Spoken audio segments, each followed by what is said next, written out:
สวัสดีครับพี่น้องมื้อนี้วันศีลใหญ่วันศีลดับเอาปลาคอมาปล่อย1 คู่นะครับปลาช่อนไปดีไปงามเด้อบ้านนี้เด้ออย่าได้ถือสอนถือแหไปให้รอดป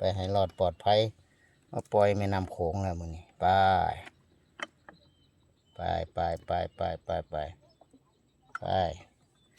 ว่าอยากไปวะโอ้ยแม่น้ำโขงใหญ่ไพศาลแม่น้ำโขง ไม่อยากไป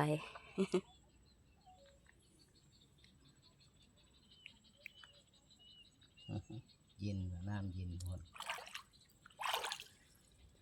ไปได้บ่นั่นดิมาหากัน